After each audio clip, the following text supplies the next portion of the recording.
So let's jump in. I've got a slew of different stories, all mostly positive, except this first one. But I can lead into it by talking about my feelings on. Oh, I watch a lot of Lefty Tube, Vosh. Not a lot of Vosh, but like when I'm feeling zesty, I'll listen to him debates, argue with someone. Debate is not accurate. Don't call it debate. It's not debate. Even what like modern day well, maybe modern day debates is actually close to a real debate, but it really isn't. A debate is something that's structured, something not rules, but it has like a setup for balance and whatnot. It's not just people arguing. Kind of like uh what was it? The Monty Python sketch, like I came here for an argument when he walks into a room and it's like, oh no, this isn't a place for an argument. This is for abuse. That's kind of what I get. Like sometimes with Vosh, it's like people come on to talk with him and they get verbal abuse. I'm like, I didn't come here for abuse. I came here for an argument. So it's like a real life absurdist sketch all the time. So I want to give a take on the Mel is chaos or the milk tea Marxist or Leninist. And it's not just Vosh that Mel would like. Vosh is really, always so upset with Mel giving leftists a bad name. First off, let me state that so Mel, like, go check it out if you're curious. But I'll try to relate this in a way that doesn't you don't have to know. But Mel like really argues with everybody, even people who are like really not who are the opposite of Vosh and being charitable, being a good faith actor. Mel still argues, is still shit posting. Now, Mel identifies as a shitposter when introducing herself. She says, I'm a B class shitposter. I feel that's very intellectually honest. I mean, if someone's a shitposter, then yeah, don't take them, they're not to be taken seriously.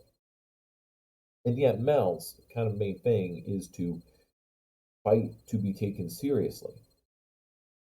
But it's always kind of like fighting, moving past each other, in that Mosh will like berate and it's like comes off as a bully and stuff. And when really you just kind of have to say, you're not really that. And this kind of what Destiny was saying. I just watched 10 minutes where Destiny was reviewing Bosch v. Mel thing.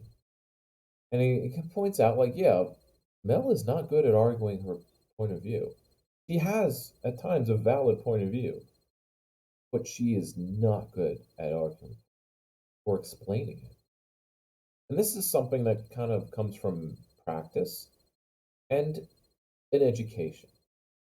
Not to get on a high horse, but it's something that like where did I learn how to actually talk and do public speaking and not come off like a complete asshole.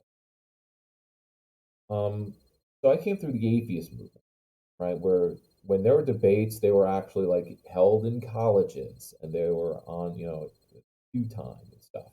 And you had these people who were really used to public speaking. They were authors, they were writers. They had spent a lot of time who, getting their thoughts on paper, reviewing them, rewriting them, and having other people review them as well. In Twitch and on YouTube and social media, none of that is happening. It feels like you're kind of getting your thoughts reviewed in real time all the time, but then there isn't that introspection and there isn't that practice of actually having to argue in social settings because you have Mel who doesn't seem to know how to act or to make a case to somebody, like an elevator pitch, or like you're at a party, and I mean, there are memes like this, like, oh, people just want to talk about, what happened today. I want to talk about proletarian revolution. You can do that in a way that doesn't scare people off. Um, it's just you lead into it, or it's like you just talk like a normal, not normal. Let's not use the word normal. Sensible, nice, kind person. Um, Practicing the values of friendship, kindness, courage, My Little Pony virtue, uh, humor, laughter. which are things that don't exist in Vosh's world. Not just Vosh, of course, it's all of them. I hope to be an antidote to that. I'm not really going to participate in any of that arguing circus stuff.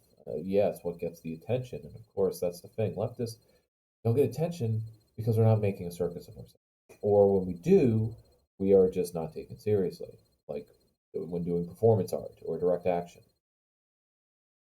There's obviously a middle ground where you actually do the hard work. So here's an example of that where, as you can read the headline, a city council member resigns after communist views were spotlighted. So here is a, honest to goodness, fellow socialist running as a Democrat. That's strike one, okay? Or mistake one, not strike one. I'm not judging, I'm not fucking. No. This is more of a, what did this guy do wrong? What did he do right? Well, he won a council seat. He did something right. Organized, he canvassed. Turn it down. I can't really look at the camera, right? The camera I want to. But my camera is here. So now I can just switch to this. So, Angora City Council member John Stone has resigned, effective immediately, just after the start of the council's regular meeting on March 1st. Stone has been in the spotlight for Twitter posts that contained what another council member decried as violent rhetoric, and after some of the community expressed surprise with communist political views his tweets reflected. So, um, he has chosen to resign instead of defend himself, though in a previous article, because there were two on this at the Eaglewood Herald in Colorado, he seemed ready to defend himself. And then he resigned. Why? Well, to summarize, there was a threatened recall campaign by, I would describe as a local shitposter, because there was this kind of recall Matt Stone Facebook page, total shitposting. Why was this guy scared of that? Well, likely wasn't. But it was drawing attention to the fact that he had done some edgy tweeting. Because it's not so much that he is not a closeted socialist. No, he was an out socialist, and he still won because you do the canvassing, you do all of the good politicking, retail politics. So, one tweet has him posing shirtless with a firearm. Yeah, just I chill in bed with multiple firearms, don't you? Another, he's holding a knife, who reads, Who wants a little poke? They have tags like the armed leftist, fuck capitalism, along with critical rhetoric about the economic system. Ooh, not ooh, but whoa, dangerous. Um, so he had, hateful and even violent rhetoric. But the problem was, what really probably scared him is that, see, he ran as a Democrat. That means the Democratic Party actually has jurisdiction over him. They can pressure him to resign. They can say, you're basically canceled. You're not going to be able to pass anything. You're not going to get committee seats, or you're going to be, maybe you have these nominal positions, committee seats, but you're not going to be allowed to do anything. Nothing you do, you can no longer work with people, because when it comes to running for office, you always have to make the case that you can work with others, that you'll be a team player in the team that is the city council or the committee. Because when it comes down to it, people don't like partisanship. Um, at least when it comes to local government. When it comes to national governments, I I guess people want partisanship. But when it comes to local and state governance, or if not state, but local, definitely local, it all just kind of like shut up. Um, then go somewhere else. Then tell me, okay, then dog, fat dog. Why am I not, not, taking that bait? Let's But on local level, people want nonpartisanship. They want people who can work with others.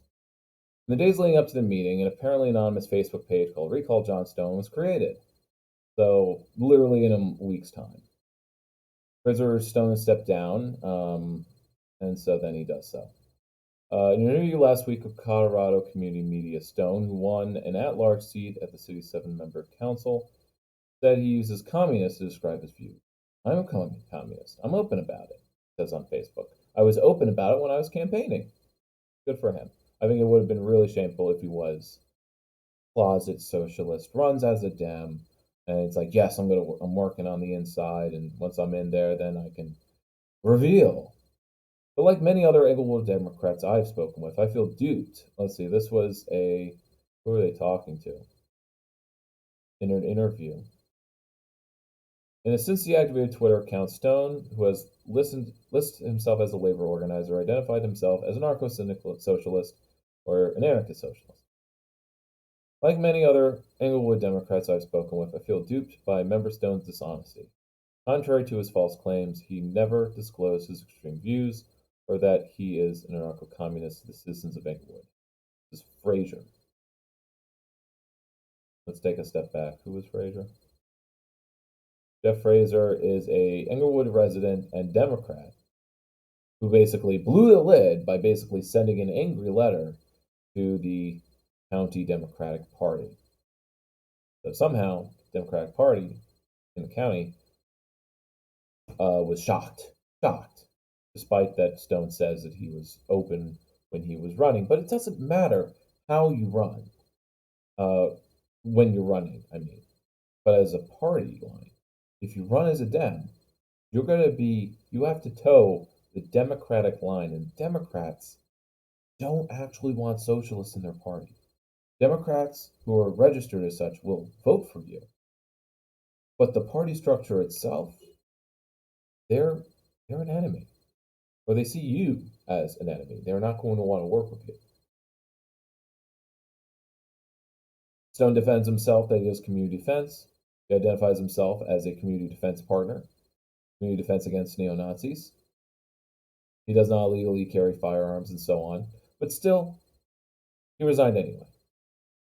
I'd like to talk to him and get his side of the story on why, but my assumption is county Democrats, that refers to the other county council members and the mayor, if there is one, they all likely gave him a call and said, this isn't going to work.